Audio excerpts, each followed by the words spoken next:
OK, go, insulte-moi. Ben, pas tout de suite, on commence par l'Iris. Salut les communistes, ça va? Aujourd'hui, on parle de Karl Marx.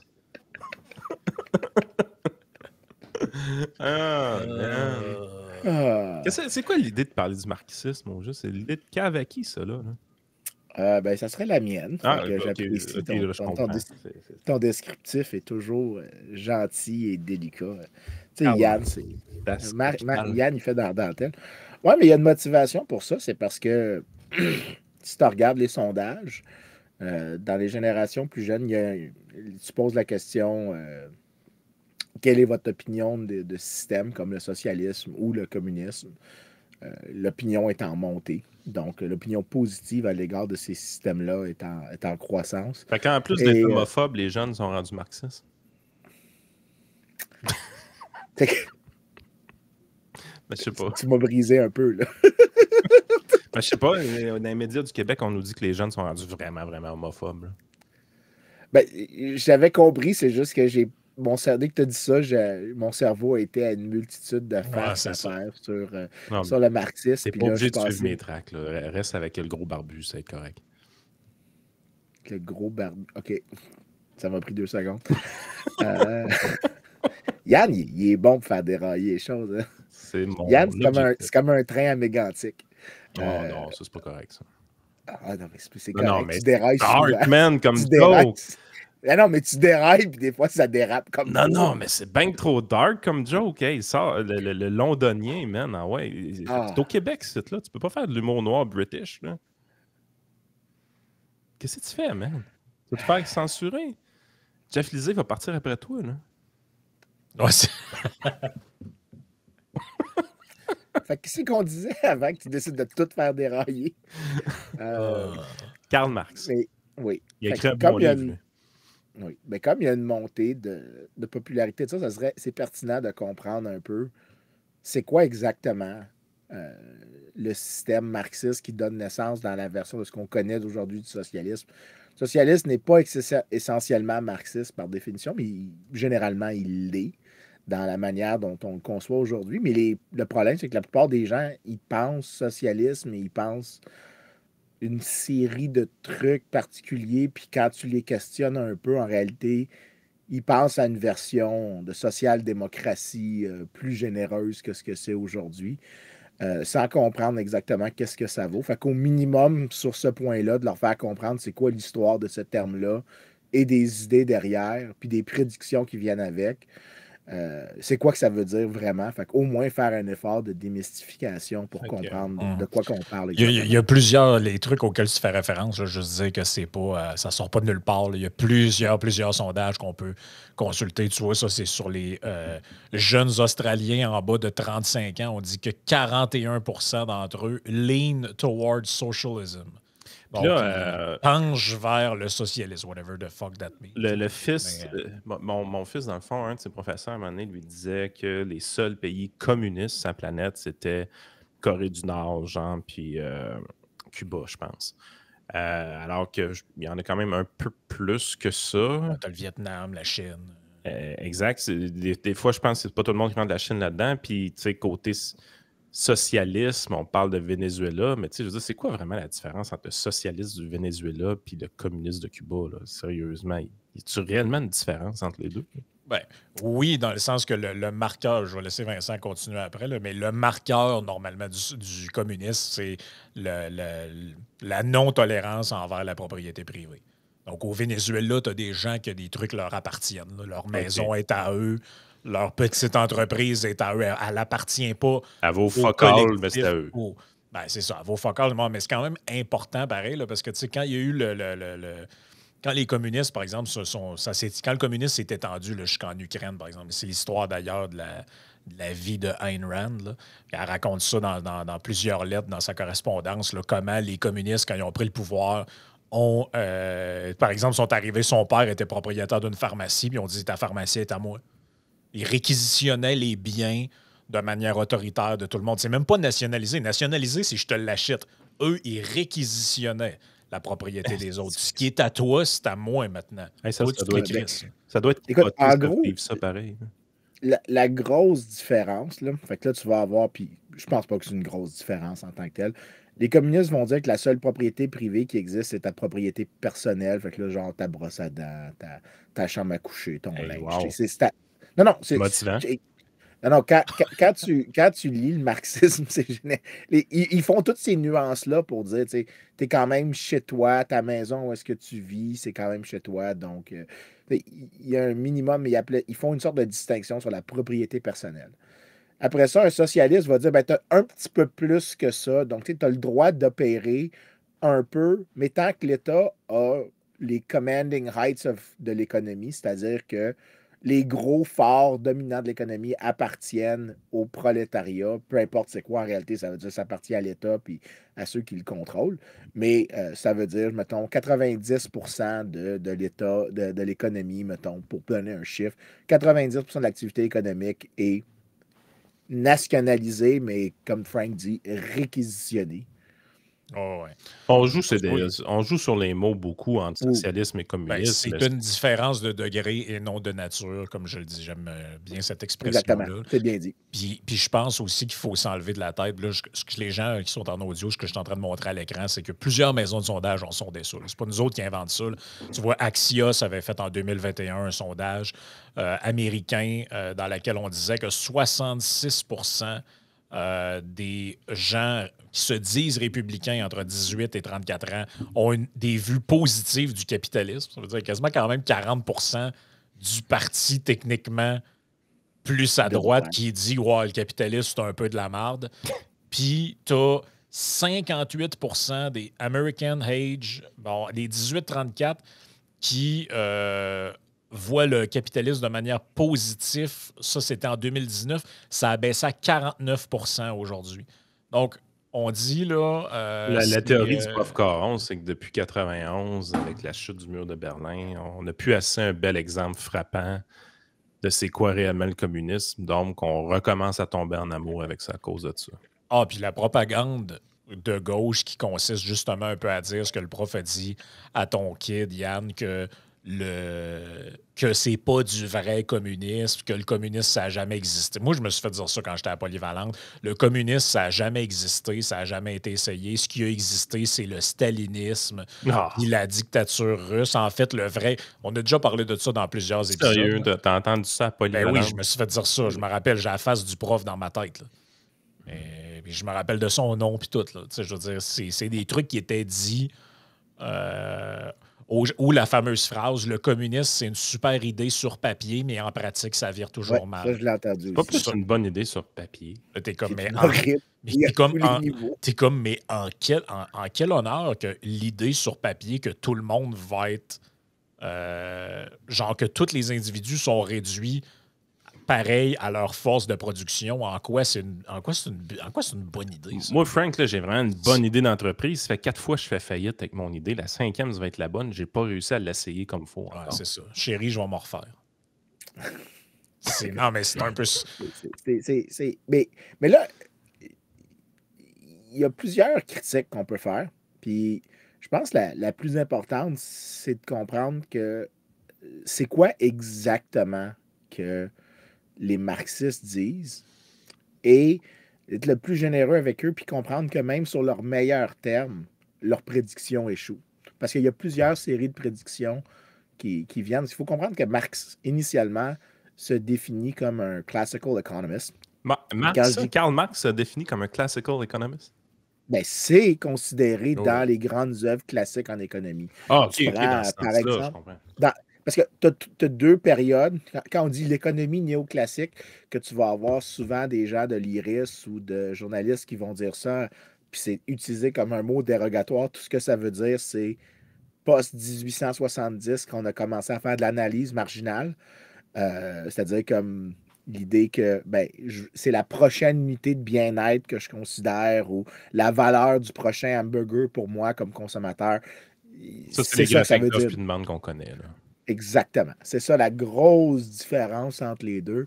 Même si ceux qui disent ça, souvent, ils ne comprennent pas exactement de quoi ils parlent, mais l'économie classique, c'est Adam Smith, Ricardo, c'est et inclusivement Karl Marx. Donc, tu l'as dans les économistes classiques.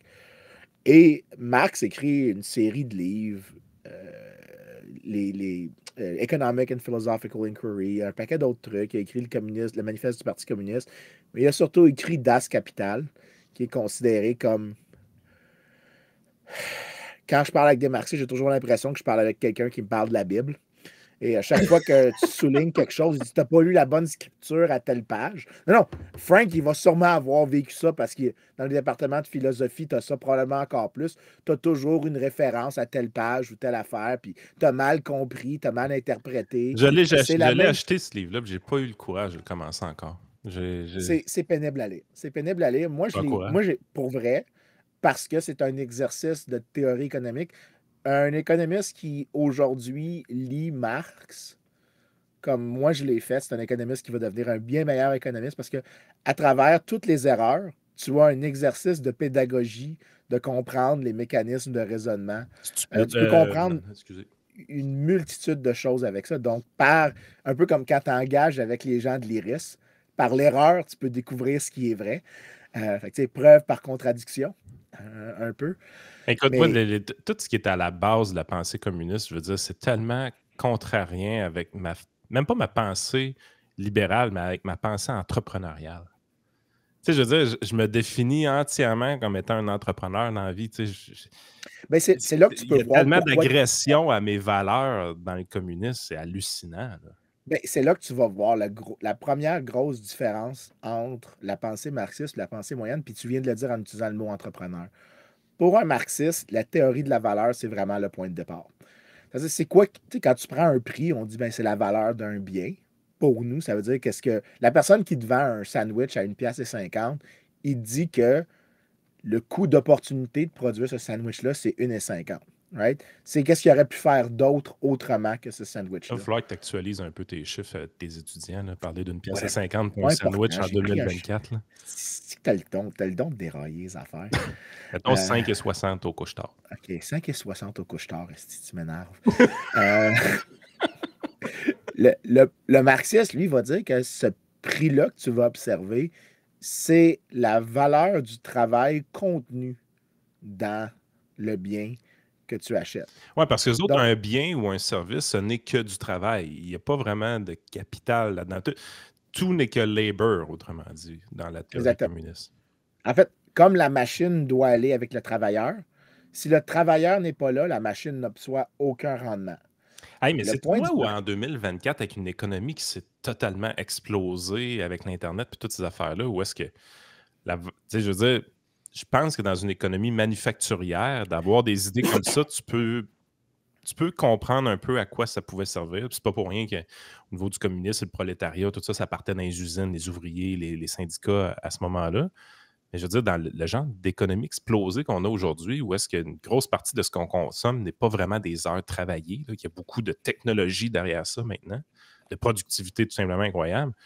C'est un peu surprenant de voir que les gens tombent plus dans le communisme qu'avant, d'une certaine façon, parce que il me semble il y a plein de choses dans la théorie communiste que tu regardes dans la nouvelle économie qu'on est, il y a plein de choses qui ne font pas pantoute.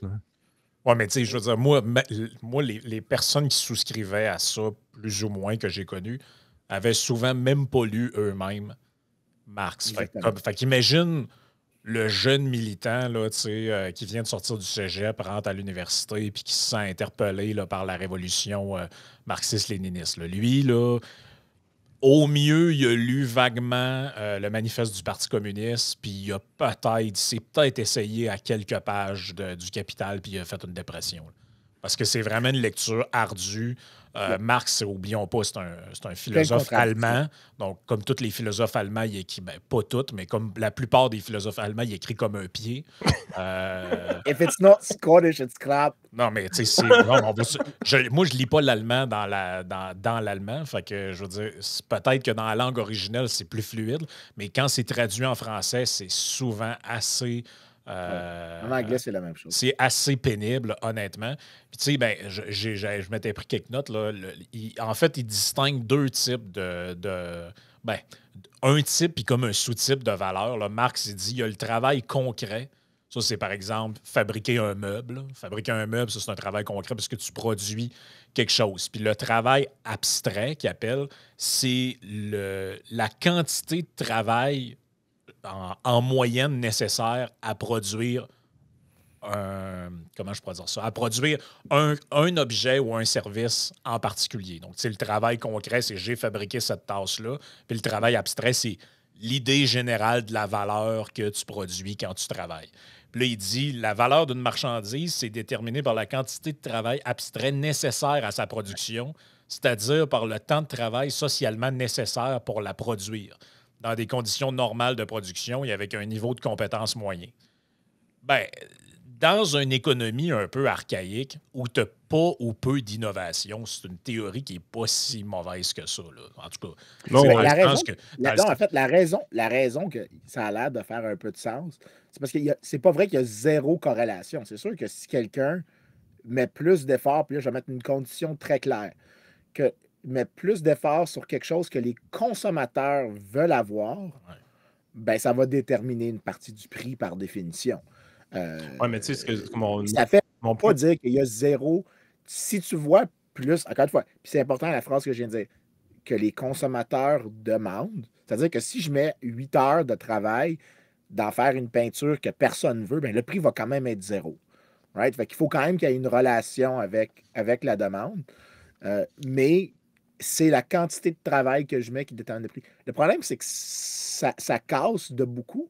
Puis quand toi, tantôt, tu as dit l'entrepreneur, là, la valeur que toi, tu te voyais ça comme un entrepreneur.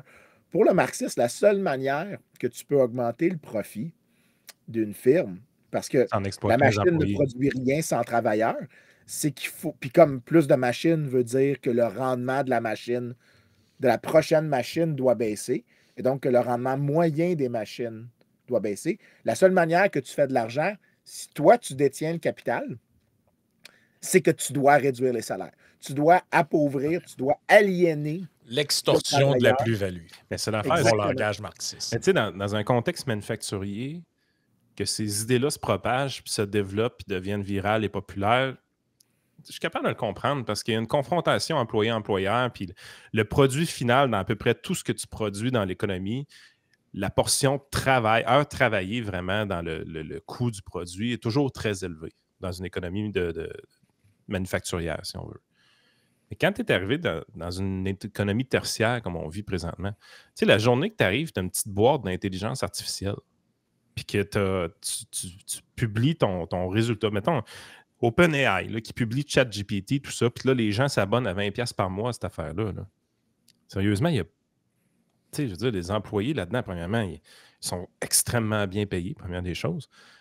Mais tu regardes dans ce que tu achètes réellement, ton 20$ par mois avec ChatGPT, là, ce que tu as acheté vraiment, c'est quoi la portion d'heures travaillées là-dedans? Je veux dire, c'est ça. C'est un millième de pourcent. Mais c'est pour ça que je C'est là, disais... c'est pour ça que 5... Ouais, excuse, vas-y, Frank. Mais c'est pour ça que je disais que dans une économie sans innovation... Tu sais, quand on a fait le podcast sur l'Empire romain, sur comment c'était les conditions économiques, puis là, Vincent disait il y avait peu ou pas de croissance. C'était anémique par rapport à ce qu'on voit aujourd'hui. Fait que tu arrivais dans l'Empire romain, mettons, puis tu regardais les conditions de vie de quelqu'un qui vivait à 100 ans d'intervalle l'un de l'autre, étaient pas identiques, mais quand même relativement similaires. Un peu mieux pour celui qui vit 100 ans plus tard, mais c'est pas comme... En fait, sa théorie, elle devient de plus en plus absurde dans un monde, justement, de croissance économique, où la croissance, justement, est générée beaucoup par l'innovation et l'imprévu. L'innovation est imprévue. Tu ne peux pas savoir à l'avance c'est quoi qui va surgir, c'est quoi qui va émerger comme technologie de même. Fait que, tu sais, la valeur, tu parlais de ChatGPT, mais même si tu remontes avant, tu sais, la valeur créée par l'invention du moteur à explosion, par exemple, c'est certainement pas le temps de travail que ça a pris pour construire le moteur. Mais non. C'est absurde de le définir de même. Ben, c'est là le grand paradoxe, puis c'est ça que les économistes néoclassiques, d'où la distinction entre classique et néoclassique apparaît, c'est comment tu fais pour expliquer dans ce cas-là que l'eau n'a aucun prix dans une ville et que le diamant nécessite un prix si élevé. À toute fin pratique, même souvent, tu dois mettre plus d'efforts pour extraire, pour amener de l'eau à une ville que tu en amènes pour la quantité de travail que tu as pour extraire un diamant. Au même titre que, par exemple, l'eau a une valeur presque infinie dans le désert où elle n'est pas disponible et le diamant a une valeur de 0. C'est le paradoxe de l'eau et du diamant.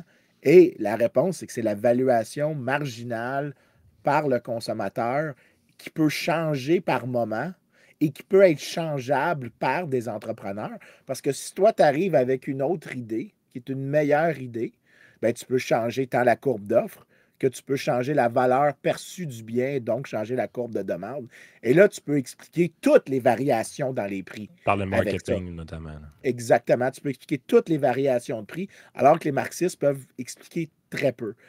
Mais Marx n'est pas con, OK? Il est conscient qu'il y a un problème parce que dans son torchon, parce que moi, je l'appelle de même, parce que c'est. Quand j'essayais de le comprendre, je me disais que ça doit être cohérent par lui-même. Puis quand tu acceptes qu'une œuvre peut être incohérente, tu peux comprendre où est-ce que tu acceptes que la personne peut faire des erreurs, puis que ce n'est pas juste un désaccord d'interprétation, que la personne fait une erreur. Marx fait dans le 3e volume du même supplice qui est Das Kapital. Parce que parce que juste pour le fun, c'est combien de pages à peu près les breaks? C'est c'est 3 tomes. Pages. Écoute, moi, j'ai la version. Je me suis départi de ma version papier parce qu'il est disponible en ligne gratuitement sur plusieurs sites web. C'est ça, c'est un livre pris, je pense. Après, j'ai. Puis c'est parce qu'à un moment donné, ça prend de la place, puis je ne le retouchais plus depuis le début de mon doc. Là.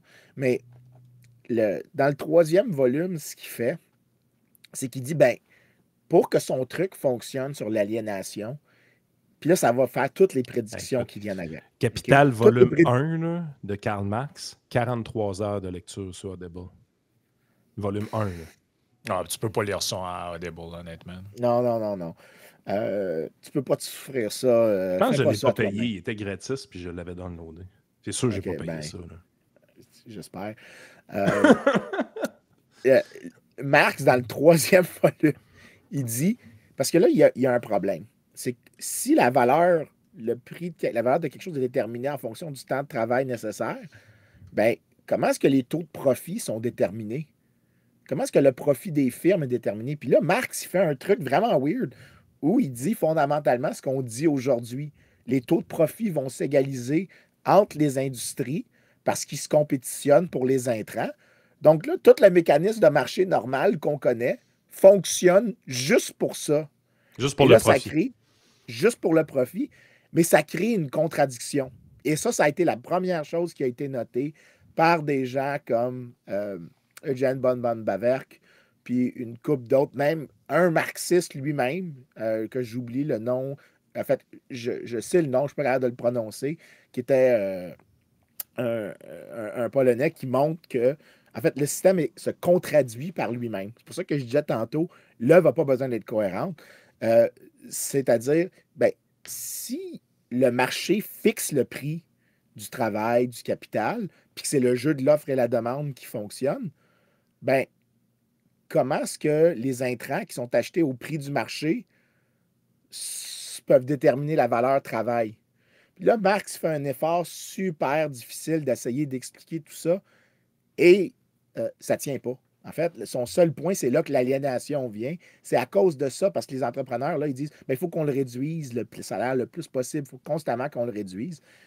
Mais au moment qu'il écrit, la première prédiction qu'on fait, c'est qu'on remarque que les salaires augmentaient à l'époque. Donc, si tu prends le salaire du travailleur non qualifié en usine, puis tu le mets tu regardes là, juste pour l'inflation, le salaire augmente. Le salaire augmente très, très vite. En fait, dans les 40 ans après l'écriture du manifeste du Parti communiste, les salaires ont presque doublé au salaire horaire. Ça, c'est net de l'inflation, ce que tu dis là. C'est net de l'inflation. Ça, c'est si tu n'ajustes pas pour le nombre d'heures. Et comme le nombre d'heures a baissé aussi de travail par jour, le salaire horaire, pas quotidien, a augmenté encore plus. Ben donc, ça, c'est le grand paradoxe ou la grande contradiction des marxistes, ça a toujours été ça. C'est qu'à les écouter, le capitalisme est tellement mauvais, est tellement un mauvais système qu'il faut le remplacer à tout prix par quelque chose d'autre. Mais en réalité, on fait beaucoup plus d'argent qu'avant. Il y a beaucoup plus de gens qui tombent dans la classe moyenne qu'avant. La classe moyenne est extrêmement confortable maintenant et on travaille beaucoup moins d'heures qu'avant. Mais là, tu es là, tu te dis, attends un peu. Sous le règne du capitalisme, les gens font plus d'argent, achètent plus de trucs avec leur argent et travaillent moins d'heures en bout de ligne. Le Ouais, niveau mais de c'est pour ça confort que augmente énormément. Mais apparemment que ce système-là, c'est vraiment de la merde, il faut le remplacer. Mais c'est pour ça que le communisme fonctionne un peu sous il y a plusieurs mouvements qui fonctionnent comme ça, le fameux moving the goalpost. C'est qu'en fait, quand ils sont acculés au pied du mur, ils changent les termes de la conversation. Et là, normalement, quand on arrive au stade que tu viens de décrire, Yann, on change le discours et là, on embarque sur des termes comme la paupérisation.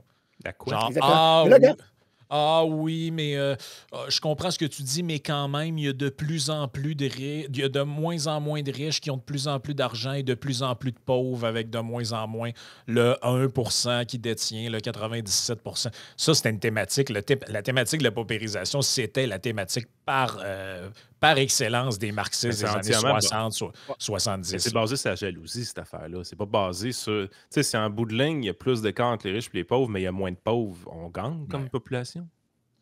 ouais, ben, écoute, check bien. Là, la paupérisation, c'est différent. Parce qu'il y a un truc. Là, c'est ça. C'est quand Frank dit le goalpost shifting, juste pour donner des chiffres, OK? Le salaire moyen d'un travailleur en Angleterre, fait que la première prédiction que les salaires devraient baisser, qu'eux, ils font sur la base de la première ronde de débat sur Marx, le salaire du travailleur, mettons, en Angleterre, le pays qui aurait dû avoir la première révolution communiste, en 1850, le salaire annuel, c'est, en unité d'aujourd'hui, 2800 pounds. Avant la Deuxième Guerre mondiale, le salaire annuel d'un travailleur, c'est 5500. Tout ça, c'est ajusté pour l'inflation. OK? Donc, il y a un gain phénoménal pour les travailleurs qui s'est produit. Le modèle marxiste ne prédit pas ça. La deuxième chose qu'ils vont dire, c'est là la paupérisation, c'est qu'ils disent ouais, mais peut-être que les salaires ont augmenté. Puis c'est possible d'écrire le modèle marxiste avec certains tweaks, puis permettre aux salaires d'augmenter, mais pas la part des salaires dans le revenu national. Ça voudrait dire que le travailleur devient plus riche, mais le riche devient beaucoup plus riche. Et donc, l'idée du marxisme dans la paupérisation, c'est que la part du revenu national a changé. Donc, si, mettons... Ouais, mais ça change quoi en bout de ligne? Ah non, pour eux, c'est très important. Ça veut dire que le pouvoir économique du travailleur a baissé. Si mais il vit mieux, il est plus confortable, il y a plus de dents dans la bouche, il mange mieux. Non, mais dans leur modèle, c'est un modèle aussi de pouvoir. Comme, disons que 90% de la population a 10% des revenus, cette proportion-là ne peut pas exercer un pouvoir. Ah, la lutte des classes! Exactement. Donc, c'est là que tu n'as pas besoin du mécanisme de salaire pour eux. Le problème, c'est que leur modèle non plus ne fonctionne même pas pour ça. Leur modèle prédit que des économies, il y a deux prédictions. C'est qu'à travers le temps, la part du revenu national qui va au salaire, et il y a une hypothèse très forte que je vais mentionner dans une minute, la part de tous les revenus qui vont sous forme de salaire et compensation aux travailleurs devrait baisser constamment. Le problème, puis là, je sais, si Frank peut me laisser faire. T'as-tu besoin d'un verre d'eau, Vincent? Non, c'est parce que j'ai pogné une extinction de voix à cause avec mes garçons en fin de semaine. Ils m'ont ramené, je sais pas trop quoi. J'hésitais entre ça ou t'as passé la soirée d'hier à faire du karaoké. Non, ça qu'on sait pas encore. Juste pour montrer, là, je fais un share screen. Je sais pas si Frank, ça apparaît. Ouais. OK. Le graphique qui est là, c'est la part du revenu national aux États-Unis depuis 1960. C'est assez stable. Ça n'a pas changé. Ça n'a pas changé. Donc, il n'y a aucun changement à travers le temps. Et si tu remontes en arrière, en fait, la portion était peut-être même un peu plus petite. On a plus de débats sur les estimés, disons, de 1850, mais l'idée que c'est une presque quasi-régularité, que c'est stable, avec quelques fluctuations de court terme, c'est assez clair. Mais tu sais, j'aimerais ça rajouter de quoi là-dessus, c'est qu'à un moment donné, on s'imagine toujours que le capital est concentré dans les mains des 5 personnes les plus riches. Ça, c'est l'illustration qu'on a toujours. Mais tu sais, je veux dire, je gagne toujours bien ma vie, moi, à gérer les plans de retraite des gens qui veulent prendre leur retraite un jour. Je veux dire, un retraité aujourd'hui va prendre sa retraite avec 500 000 dans ses comptes ou avec 1 million dans ses comptes. Les retraités de l'État, leur fonds de pension vaut facilement dans les zones de 1 million pour quelqu'un qui a 35 ans de service. crime, à un moment donné, c'est pas mal des travailleurs, ça, ces gens-là. Puis le capital qu'ils ont, je veux dire, la dernière fois que je regardais le Régop, il y a de l'argent sacrément là-dedans. Là. Ben, c'est exact. Tu sais pas à quel point tu as mis le doigt sur la bonne réponse. C'est que la prémisse du marxisme qui est particulièrement importante, et Marx en parle, c'est que le capital ne peut pas être détenu par le travailleur. Mais c'est pas vrai, ça. Le capital et le travail sont deux facteurs séparés. Le problème, et là, je cherche le livre parce qu'il est dans ma Tu sais, je veux bibliothèque. dire, avant les années 60, avant que la RRQ soit créée, tout ça, c'est vrai qu'il y a très peu de gens qui sont réellement des investisseurs, malgré que si tu y penses un peu, tu te dis c'est pas tant vrai non plus, parce que si on se rappelle nos livres d'histoire 1929, gros crash boursier, puis qu'est-ce qu'on dit souvent là-dedans? C'est que c'était rendu les chauffeurs de taxi qui étaient investis en bourse, puis eux autres, ils spéculaient beaucoup, puis c'est à cause de ça qu'ils ont perdu beaucoup d'argent. Puis, tu sais, je veux dire, moindrement que tu as un peu une notion économique, tu te rends compte que il y a des travailleurs très, très, très ordinaires, de classe très, très, très moyenne qui ont mis de l'argent en bourse au fil du temps. Là. Ça a évolué, là, mais aujourd'hui, si vous dites « Ah, moi, j'en ai pas de placement », t'es-tu sûr que tu n'as pas de placement? Je veux dire, tu as cotisé au RRQ, t'en as des placements. Oui. Là. Mais tu sais, tout ce qu'on parle depuis tantôt, c'est parce que ça a tellement été... la vraie force de cette théorie-là, en fait, c'est son incroyable résistance à une quantité phénoménale de gens qui l'ont débattu au fil du temps, mais on ignore ces choses-là, puis on fait juste répéter les mêmes affaires sans arrêt. Parce que si tu regardes, là, je veux dire, Hayek avait parlé de ça plusieurs fois. Hayek disait, c'est un peu ce que tu disais tantôt, Vincent, que dans le fond, les prix, ils fluctuent en fonction des signaux que les consommateurs et les producteurs envoient sur le marché, ce qui fait que la valeur d'un bien est différente de la somme du travail nécessaire à la production du dit bien. Puis Milton Friedman lui amenait un autre point crissement important là-dedans. Il disait, mettons, si tu fais l'expérience suivante, il dit, si tu augmentes la masse monétaire dans l'économie très rapidement, mettons, comme ce qui s'est passé dans les dernières années. Helicopter money. Oui, bien, soudainement, la demande pour certains biens peut augmenter ou diminuer. Ça va entraîner des changements de prix et ça n'a absolument rien changé à la quantité nécessaire de travail à la production de ces biens-là. Donc, il n'y a rien changé aux capacités productives. Exact. Là. Donc, tu sais, sur une multitude de plans, plein de gens ont critiqué cette affaire-là et montrent que ça ne tient pas la route pantoute. Là. Ben, c'est là que, quand tu vois l'hypothèse du marxisme, c'est qu'il y a une richesse des élites, puis il y a une richesse du prolétaire. Ben, dans le passé, quand tu regardes la richesse qui était disponible, c'est vrai qu'elle était massivement segmentée. Ceux qui détenaient la terre, c'était des gens riches. Les gens, généralement, quand tu avais le seigneur, tu avais peut-être juste ta maison qui t'appartenait, mais le terrain appartenait au seigneur en perpétuité. C'était son actif auquel il te laissait accès. Tu n'avais pas beaucoup de richesse quand tu étais dans les maisons. Fait que tu avais une grande inégalité de richesse. Le féodalisme était une forme de communisme soft, d'une certaine façon. Ben, en fait, ça ressemble... En fait, je ne sais pas si je dirais soft, mais... c'est la même chose. Tu as quelqu'un qui est en charge puis qui décide de la vie un peu des autres. Mais... c'est très centralisateur. C'est une planification centrale, le féodalisme, à l'époque. Là. C'est juste que les différents seigneurs se font compétition pour se tuer entre eux autres. Mais... ben, les marxistes finissent par toujours faire ça. Il y a toujours une guerre entre marxistes éventuellement. Ça, je dis, c'est la même affaire. C'est la même affaire, finalement, quand tu y parles. Mais le graphique que je montre présentement, ça vient d'un nouveau livre de Daniel Waldenstorm qui... a finalement documenté dans une série bien claire quelque chose qu'on savait depuis longtemps, historien économique, c'est que la proportion de la richesse nationale qui va à des gens qui ne sont pas les élites, OK? Donc des corporations, puis des gens qui ont des estates, donc des familles qui ont des trusts, ben, alors que dans le passé, 75% de la richesse dans les pays occidentaux moyens allait aux élites.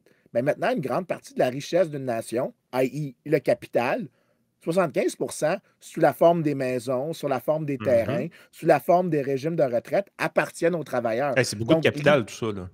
C'est beaucoup de capital. Fait que quand je disais tantôt que, puis là, le graphique ici est super clair, puis j'ai envoyé à Frank le lien, fait qu'on pourra le mettre dans les commentaires si les gens le veulent, c'est que cette portion-là de la richesse nationale, puis là, la richesse a augmenté massivement, by the way, c'est que finalement, dire que la portion du revenu national qui va dans le travail, ça veut dire que le travailleur n'a pas juste sa portion qui vient via les salaires, il y a d'autres revenus qui lui vont. Parce que oui, je suis travailleur, mais ta portion de salaire, Yann, ce n'est pas tout ton revenu à toi. Tu as des revenus de capitaux. Bien, la personne au bas de l'échelle aujourd'hui reçoit des revenus de capitaux, ne serait-ce que via la RRQ quand il va être plus vieux. Donc, c'est plus vrai que maintenant, 0% des revenus de capitaux vont aux pauvres, puis 100% vont aux riches. Aujourd'hui, ce truc-là, même, les lignes se sont flouées entre où le travail et où le détenteur. C'est ce que tu peux détenir les deux. Donc, le modèle marxiste s'effondre.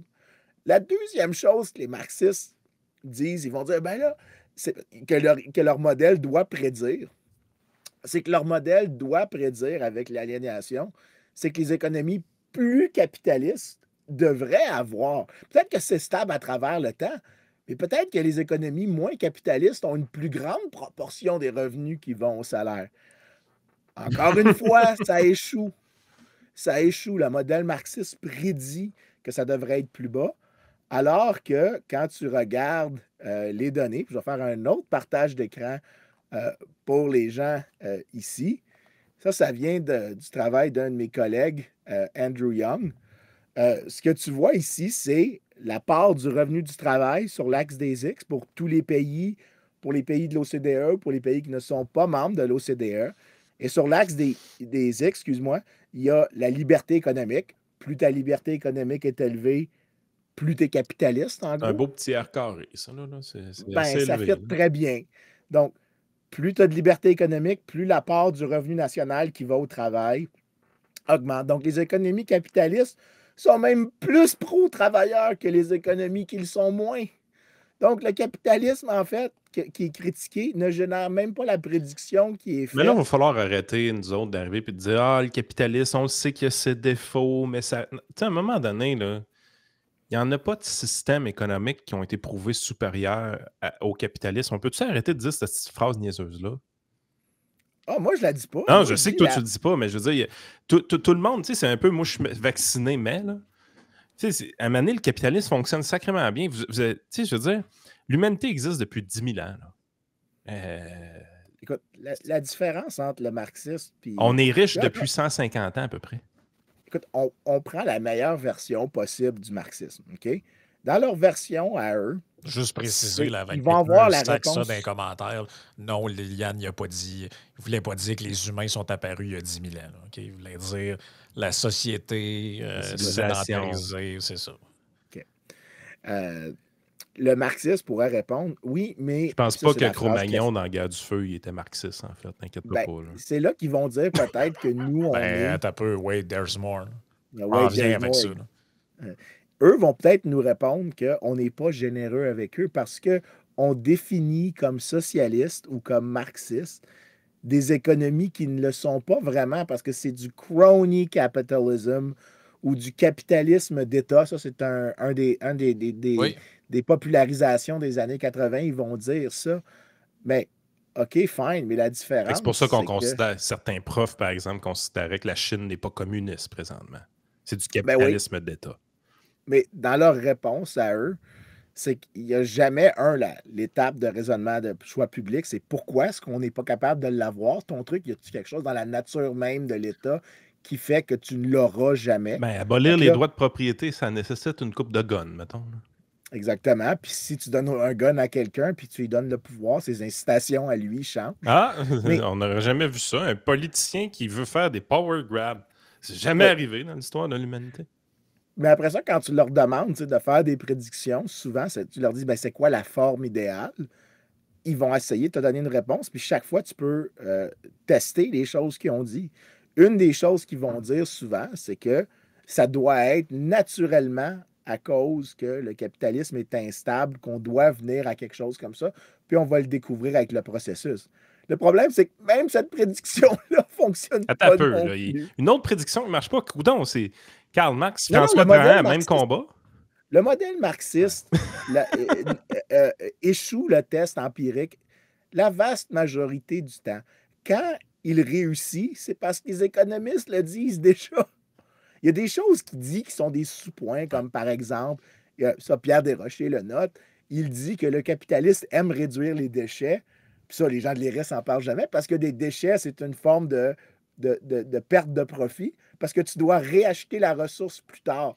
Donc, le capitalisme va constamment réduire le détritus. Les marxistes n'aiment pas, les socialistes maintenant n'aiment pas ça en parler, mais la prédiction, c'est qu'effectivement, si tu peux approprier le déchet et que tu peux le reconvertir, le capitaliste va le reconvertir. Et c'est ce qu'on voit dans le recyclage industriel, dans la création de sous-produits, dans convertir, par exemple, que quand tu brûles du charbon, tu peux le convertir, un des détritus, en asphalte. Donc, que tu t'en sers pour faire des routes. Prends un bœuf aujourd'hui, Vincent. Quel morceau du bœuf n'est pas consommé par un être vivant? C'est à peu près zéro, là. Je veux dire, oui, le dernier bout, il n'est pas le fun, mais il finit dans de la bouffe à chien et de la bouffe à chat pareil, là. Je te garantis que la minute qu'on a une manière de faire du profit avec du CO2, là, il n'y en aura plus de problème dans le réchauffement climatique. Je te jure, c'est ça la manière que tu réponds. Mais ça, les économistes le disent. Le problème, c'est un problème de la définition, comment tu peux définir les droits de propriété puis de les appliquer. Puis c'est difficile de le faire sur l'atmosphère.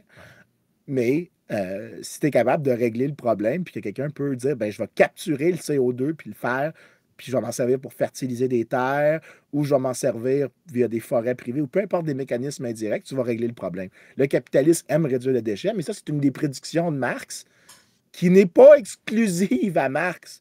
Quand tu prends ces prédictions qui sont exclusives à lui, elles échouent la vaste totalité du temps. C'est vraiment un des systèmes qui répond le moins. Mais jusqu'à quel point Marx était bon? Parce que vous le dites souvent, c'était pas le meilleur des communistes de ce qu'on comprend. Là. Ben, c'est. Ouais, mais là, c'est ça. Ça dépend tout le temps qu'est-ce que tu entends par un bon communiste. Tant qu'à moi, il n'y en a pas, là. Non. Mais Marx, c'était pas le meilleur auteur communiste, autrement dit. Oui, mais c'était quand même quelqu'un qui avait un certain sens de la formule assez marqué, là, avec sa correspondance, pas sa correspondance, là, mais c'était en fait, Marx, c'était un troll avant son temps.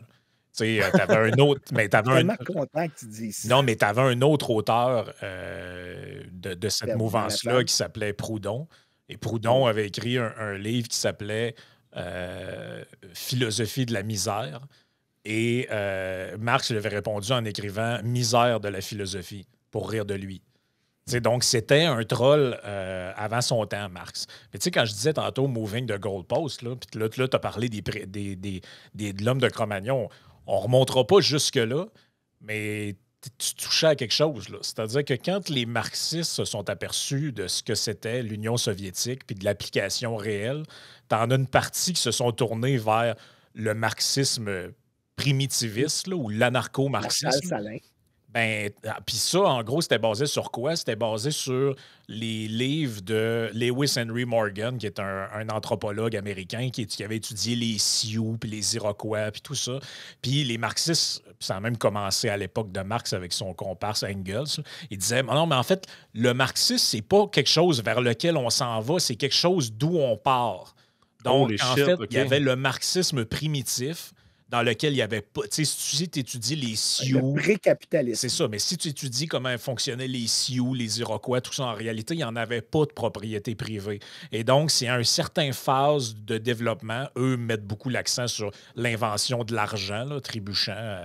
La monnaie, le passage du troc à la monnaie a créé les fondations du système capitaliste. Et là, tu as même certains marxistes vraiment saucés que eux, tu sais, disaient que en fait, si tu n'es pas pour l'abolition de l'argent à proprement parler, tu n'es pas un vrai communiste. Donc, tu vois que c'est ce qui leur permet de dire qu'en fait, l'URSS était capitaliste, vu qu'il y avait une monnaie, vu qu'il y avait des transactions. Donc, tu vois un peu l'idée. C'est de la sauce. En plus, c'est là qu'ils appelaient ça les... Puis, Karl Popper, qui est un des meilleurs critiques du marxisme, écrivait que généralement, ce qui se passe, c'est que chaque fois qu'il y a une critique du marxisme, ils vont faire un addendum à la théorie pour que ça fitte les faits. Et donc, ça devient une théorie du tout, avec autant d'exceptions qu'il y a de règles, prouvant ici que ce n'est pas du tout une théorie. Ce qu'ils vont dire, par exemple, quand Frank dit c'est pas d'où... J'aime vraiment la formulation, c'est pas d'où on vient, mais d'où on part. Eux, ce qu'ils disent, c'est qu'en fait, avant, tu avais des modes de production différents. Donc, tu avais des modes de production pré-capitaliste. Là, il Exact. va le diviser par région puis par race. Et puis à Parce qu'il y base, avait là, le mode de juste. production asiatique. Puis c'est là que tu peux déceler certaines accusations de racisme dans le marxisme, dans comment il décrit d'autres sociétés. Mais je Mais comprends. encore une fois, quand on teste, parce qu'il y a des prédictions qui viennent avec ça sur le comportement des paysans dans le passé, puis quand on va dans les sources historiques, la mentalité pré-capitaliste n'est pas du tout là, celle qu'il décrit comme Ben un écoute, système plus communautaire où Hmm. les gens partagent. En fait, tu Bon. réalises qu'ils répondent au prix de la même manière, qu'ils maximisent de la même manière. Tout ce qui est différent, c'est les contraintes avec lesquelles ils ont. Ils ont moins d'accès à Ouais, puis l'information, les sont moins guerres de souvent territoire ben entre exactement. différentes tribus, Christy, Exactement. ça n'est une manière de défendre la première propriété qui soit ta propriété territoriale et, Ah, puis je vais de aller ta plus loin que terre, ça. là, tu sais. Tu sais, je veux dire, sincèrement, là, de dire que les communautés cro-magnones dans le temps étaient fondamentalement communistes ou peu importe, là, ben de la misère avec ça. Je comprends qu'il n'y avait pas de notaire, là, puis tu ne pouvais pas notarier ta lance, là. Mais je suis pas mal sûr que si tu passais 3 jours à fabriquer ta Christie de lance, tu ne voulais pas te la faire voler le lendemain, là. Non, c'est ça. Si Mais il y avait quelqu'un des... essayait de voler ta lance, ça se peut qu'il finissait empalé aussi, là.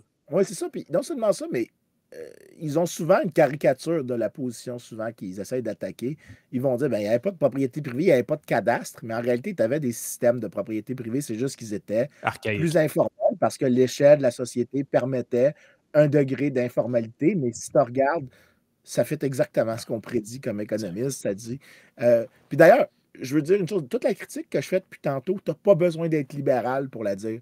Tu peux être un social-démocrate, sauce sans François Lisée, puis exactement tenir le même discours que je dis à l'égard du système marxiste. Tu pourrais dire que ben, il faut quand même un peu plus de redistribution pour favoriser de la croissance. Tu peux être un social-démocrate, sauce contemporaine, là, puis dire ce que je dis à l'égard du marxisme. En fait, tu peux croire que le marxisme ne fonctionne absolument pas et quand même être un social-démocrate. C'est juste que ce qui t'exclut, c'est toutes les prévisions du marxisme.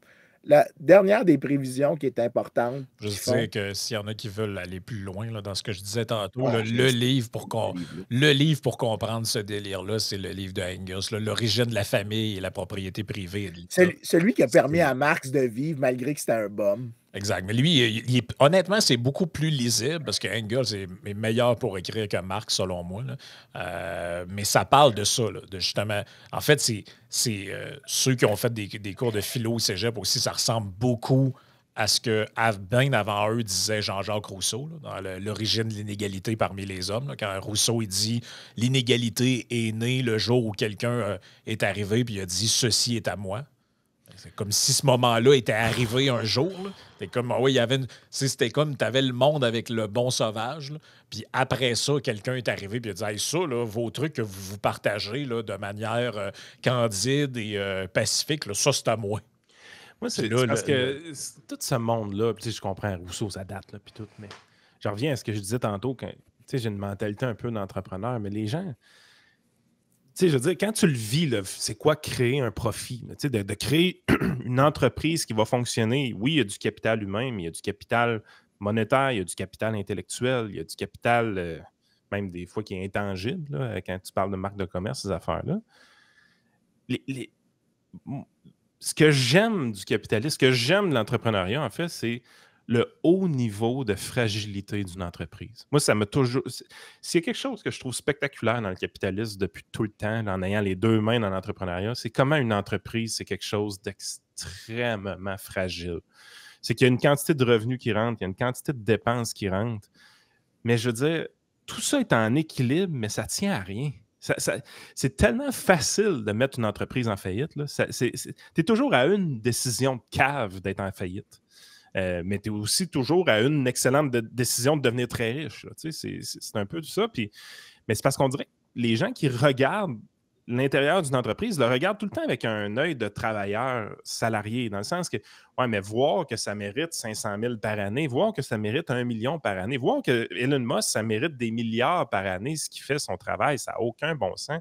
Il ne travaille pas plus d'heures que les autres. Ouais, c'est quoi cette mentalité de niaiseuse-là? Ben, Ça n'a pas rapport, là. Mais tu vois, c'est là que la mentalité marxiste n'est pas capable d'expliquer des affaires comme, par exemple, selon la mentalité marxiste, tu pourrais pas avoir de différence entre le salaire de Caitlin Clark dans la WNBA puis de LeBron James dans la NBA. Parce que c'est le même nombre d'heures qui est mis dans l'entraînement, le même nombre de tout, en fait. Puis elle est au il va dire top. peut-être qu'elle a moins de talent, mais en fait, le nombre de paniers, mettons qu'on prend le nombre de paniers qu'elle score, Caitlin Clark, puis on Il le n'y met a pas un face à joueur de la LeBron NBA James, masculin qui c'est a ces du chiffres. 2 pour, c'est du 2 pour 1. C'est C'est ça. pas du tout le ratio de comme 100 pour 1 qui est pour le salaire. C'est quoi qui détermine la différence de salaire entre les deux? L'intérêt. La demande des consommateurs pour ce bien-là. Ben, ça revient, C'est c'est la ça. demande des consommateurs qui détermine Ouais. le prix de tous les biens. Ben, la demande, puis ça nous ramène tout le temps à la rareté, c'est que s'il y avait 100 000 personnes qui jouaient aussi bien au hockey que Connor McDavid ou Sidney Crosby, et puis ces gens-là, ils gagneraient on leur donnerait 25$ par game de hockey. Là. Mais c'est la réalité, c'est pourquoi Sidney Crosby a un contrat de 8,7 millions par année. Parce qu'il y a 32 équipes qui se battent pour avoir 10 joueurs de concession.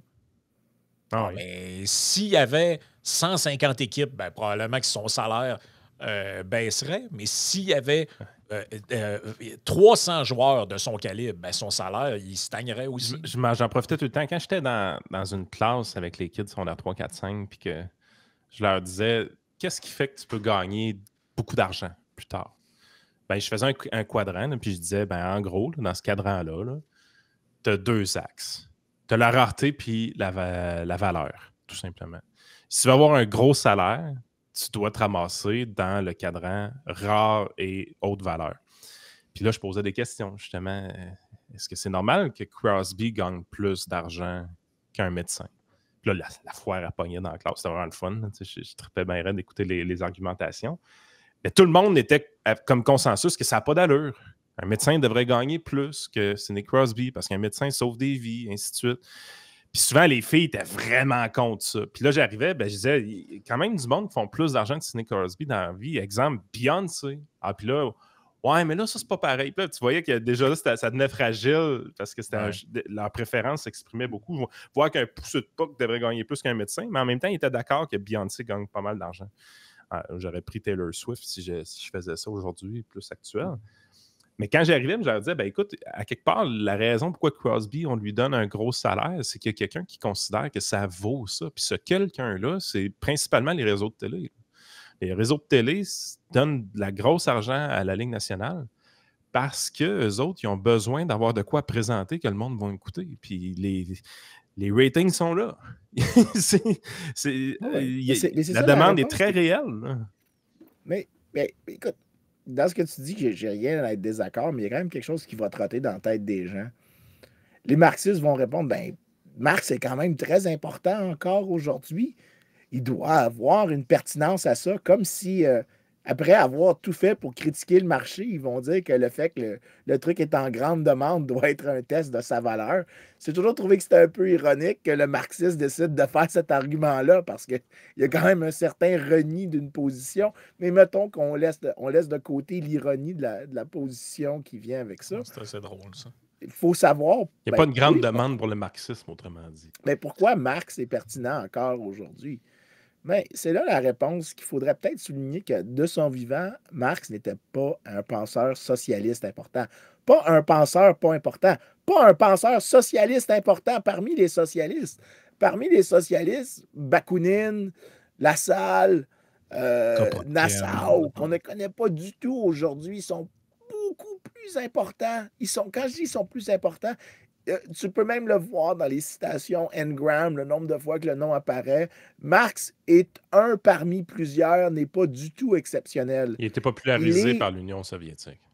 Oui, en fait, il est uniquement populaire, peut-être un peu dans le monde allemand, mais même là, il est encore peut-être deuxième parmi les derniers. Il n'est pas au bas du peloton, mais il est clairement derrière, par exemple, Ferdinand Lassalle, qui est beaucoup plus important. Et le point que... En fait, le meilleur argument que j'ai découvert récemment, c'est que avant la Révolution russe, les seules éditions qui étaient encore en impression de Marx étaient en allemand. En français, en anglais, il était discontinued.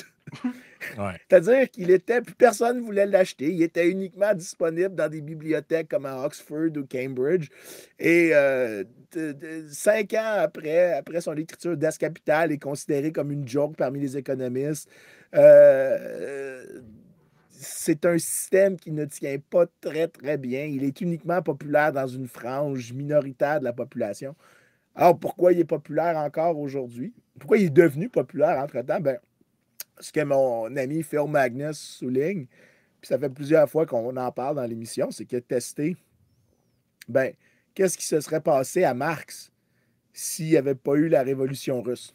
Disons que la première révolution socialiste s'était passée en Italie avec Antonio Gramsci, mettons, un autre penseur socialiste. Ça serait probablement qu'on parlerait du gramsciisme comme la grande idéologie socialiste du 20e siècle au lieu du marxisme. Pourquoi? Parce qu'une fois que Mais c'est c'est Lénine, dans le fond, qui lit Marx beaucoup puis qui amène Exactement. les livres de Marx en Russie. Là. Exactement. Et non seulement ça, mais parmi ce qu'on appelle les SR, Revolutionary Socialists de l'URSS, il y a 2 factions. En fait, il y en a plusieurs. Les bolcheviks.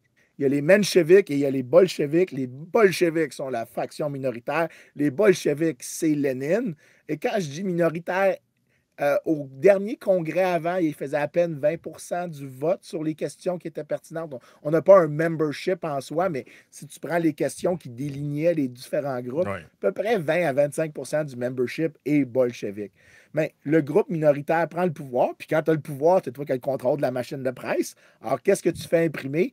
Des tonnes de copies, des tonnes de copies, des tonnes de copies. Tu les fais en français, en anglais, en allemand, en italien, en espagnol, en portugais, en roumain, en Mais turc, ça, en chinois, en vietnamien. Tu le fais c'est dans pas toutes les langues. académique comme méthode, c'est plus, comment on dirait, sectaire.